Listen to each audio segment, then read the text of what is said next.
Cœur des Gazelles vous présente le rallye Aïcha des Gazelles du Maroc.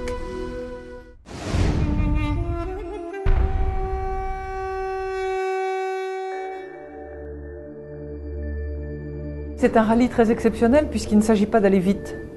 Il s'agit de faire le moins de kilomètres possible en étant le plus respectueux de l'environnement. C'est tout à fait inhabituel et c'est en plus réservé aux femmes.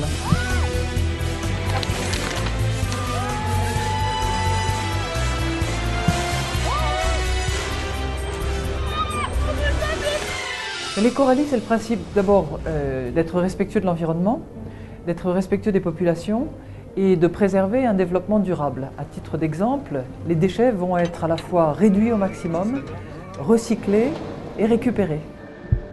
C'est une épreuve de femme, c'est une épreuve d'intelligence, c'est une épreuve conforme au développement durable. Donc c'est un rallye qui, pour ces trois raisons-là, m'intéresse beaucoup et que je soutiens puisque je fais partie du comité d'éthique.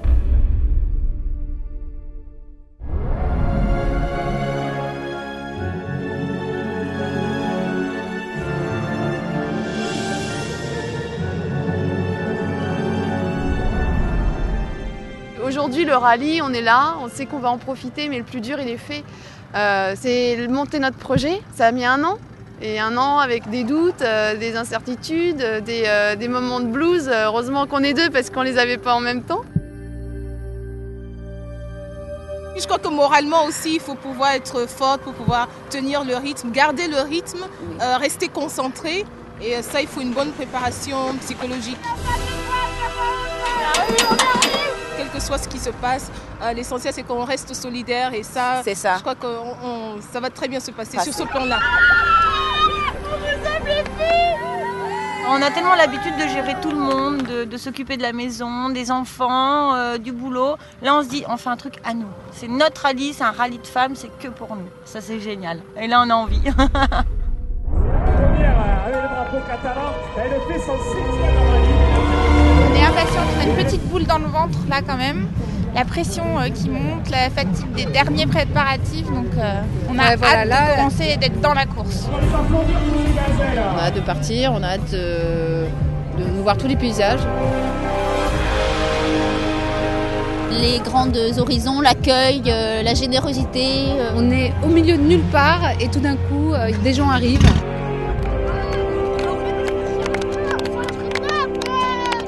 Les Berbères sont très accueillants, on arrive, on est très attendus. And it is so beautiful, it is such a challenge, and we really wanted to take what we learned the first year and then apply it and take our learning to the next step.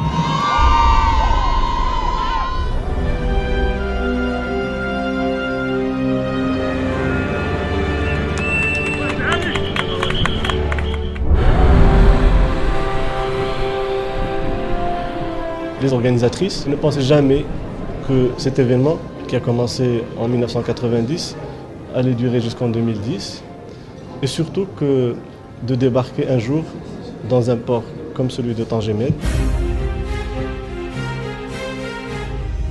Les gazelles, c'est les premiers passagers que reçoit le port de Tanger-Med. C'est un symbole, c'était un grand plaisir d'avoir été sollicité pour ça. Nous avons répondu tout de suite oui.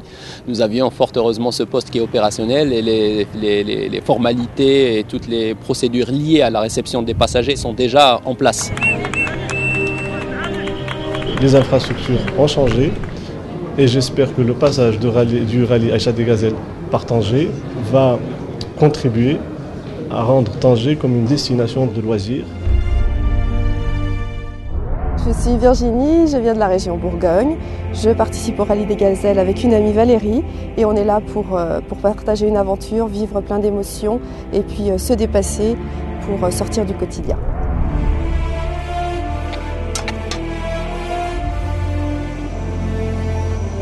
La passion de ce rallye, c'était de faire découvrir un univers complètement nouveau à toutes les concurrentes. Et cet univers, c'est le désert, quelque chose qu'on a toujours respecté, qu'on a toujours voulu protéger. On a toujours effectivement considéré le désert comme un endroit un peu pur, un peu vierge qu'il fallait préserver, donc on s'est toujours attaché à préserver ça. Alors c'est vrai que des traces de roues dans le désert, ça passe, un coup de vent et ça a disparu, mais par contre on vit dans ce désert, donc aussi on a un impact beaucoup plus présent, entre autres sur les bivouacs.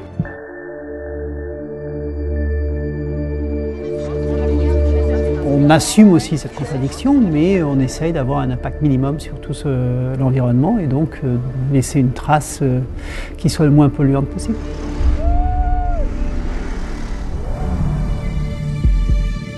Là, c'est vraiment de la navigation.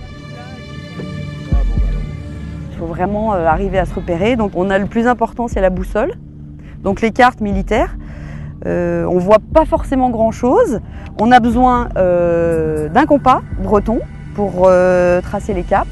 Et puis une tête à peu près claire et les yeux grands ouverts parce que là, c'est la précision, c'est pointu, c'est réfléchir, essayer de calculer le chemin le plus rapide. C'est pas forcément la ligne droite puisqu'il y a toujours des montagnes devant nous, des dunes.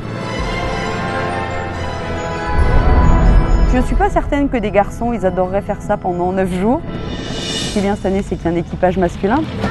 C'est la première fois que ça arrive, donc nous on a notre discours, on sait que c'est extrêmement difficile et on va être validé par ce que racontent les garçons. Je pense que ça va être vraiment intéressant.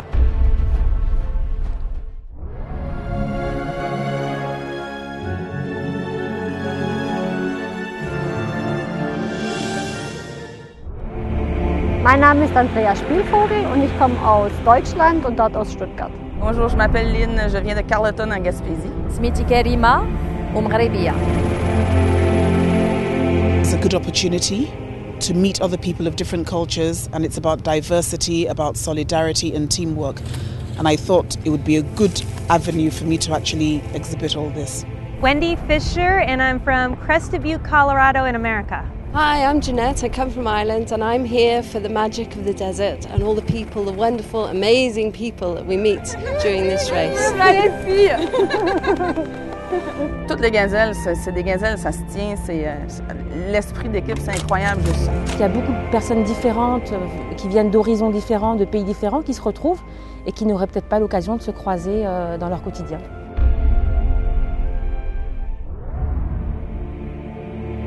Le côté orientation me plaisait beaucoup et surtout l'aventure humaine en fait. Je suis venue chercher avant tout et bon, je suis pas déçue.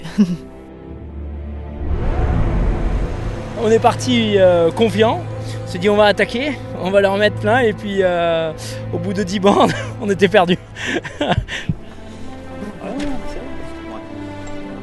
Si on se réfère par rapport au bateau, c'est quand même plus compliqué parce que tout ce qui est contournement, enfin nous, ça n'existe pas.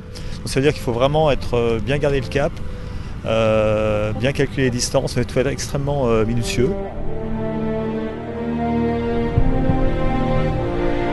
Au niveau mental, il faut rester vraiment très concentré. Quand il me dit garde ton cap, on voit la balise à gauche et c'est pas la bonne, il faut prendre celle de derrière, on a vraiment tendance à partir. Donc mentalement, c'est très délicat. Je suis surtout très admiratif pour les filles qui commencent pour la première fois. De ces jours, il faudra qu'on revienne à des compétitions à la voile avec moins d'électronique, ça serait quand même très amusant.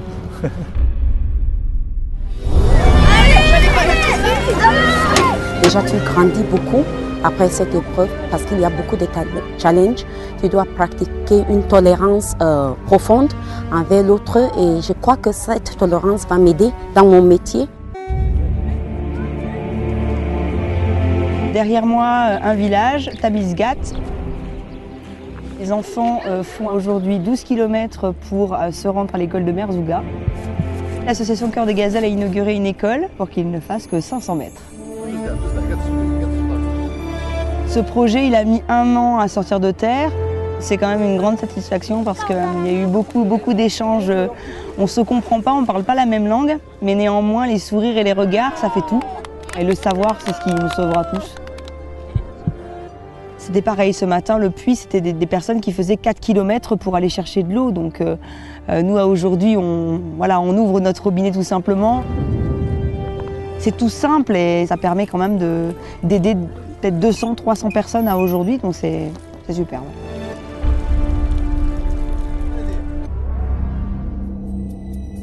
C'est une des parties du rallye qu'on attend, qu'on aime le plus.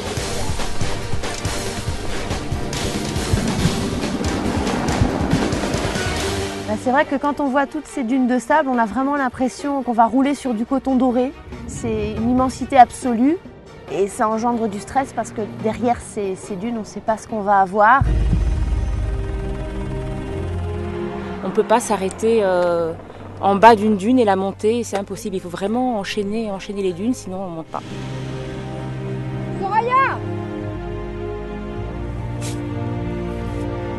je me sens de plus en plus à l'aise. Mais le palpitant est là quand même, parce qu'il y a certaines dunes impressionnantes. On a l'impression d'épouser les dunes, un peu comme le ski, le surf. C'est génial.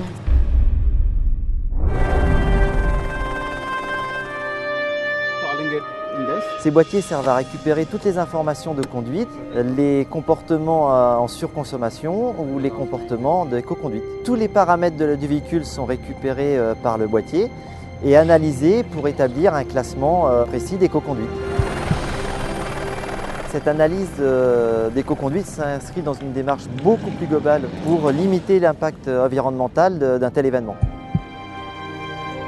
Je travaille avec Mayenga depuis le mois d'octobre à la mise en place d'un système de management environnemental pour une certification donc ISO 14001 qui est la norme internationale. Ça certifie la prise en compte des impacts et le fait que l'organisation va constamment essayer de s'améliorer pour réduire ses impacts sur l'environnement.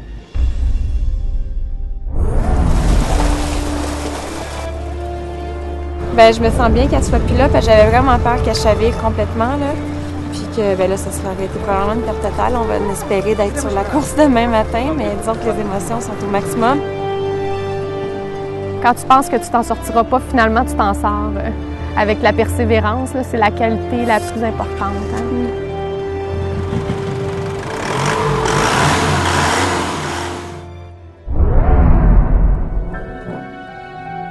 Parfois, on est sur des petites routes et puis on ne sait pas de qu'il y a derrière. Là, il y a une bande comme ça et puis on passe derrière et puis on se pose et là, c'est waouh, c'est vraiment l'explosion d'émotions et encore plus quand il y a la balise, on la voit au bout. C'est complètement lunaire, on a l'impression d'être perdu et c'est désertique réellement, quoi. Et après, on revoit la végétation reprendre du dessus et c'est vrai que les sensations et les humeurs varient en fonction des paysages, ça c'est clair.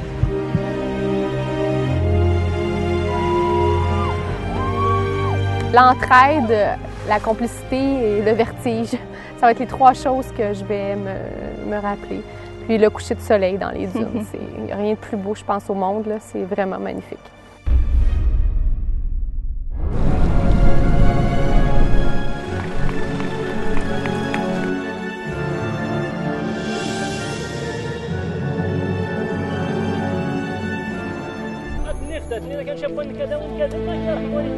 Cette année, on m'a demandé gentiment d'être le parrain de cette association, Cœur de Gazelle. L'an dernier, quand je suis arrivé, ce qui m'a le plus touché, c'est le sourire extatique d'un vieillard génial qui avait des grosses lunettes bleues comme ça et qui, j'ai l'impression qu'il revoyait le monde et il avait tellement de joie dans son regard. Je sais que nous, on leur amène des choses qui n'ont pas de prix pour eux, quoi. La santé, des notions d'hygiène, maintenant une école. J'ai l'impression que c'est un deal qui marche dans les deux sens et qu'il nous donne de l'énergie et une leçon de vie aussi. Quand je vois qu'avec très peu, on peut faire beaucoup, là, je te promets que je vais rentrer et que je vais défoncer des trucs. Moi, je repars d'ici avec de la force qu'ils me donnent tous. On n'est vraiment pas venu pour être première, on est venu pour être entre 10 et 20 et c'est fou, quoi. C'était vraiment intense, on a vraiment tout donné, c'était dur physiquement, moralement, c'était vraiment dur, quoi. De courir dans les 10 premières, c'est vraiment autre chose. Hein. Là, c'est vraiment la compétition, la pression, tu prends plus le temps de manger, t'as qu'un objectif, c'est taper tes balises, les taper toutes dans la journée et c'est vrai que ça change vraiment tout.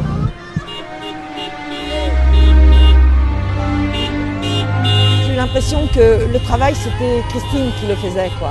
J'ai eu vraiment l'impression, elle m'emmenait à la balise. Je veux dire, elle prenait son cap et je vous assure, elle m'emmenait à la balise. Il faut dire que notre voiture a plus de 20 ans et c'est la plus lente du rallye. Tout le monde nous double et vraiment c'est formidable d'arriver première. C'était le rallye Aïcha des Gazelles du Maroc avec Cœur de Gazelle.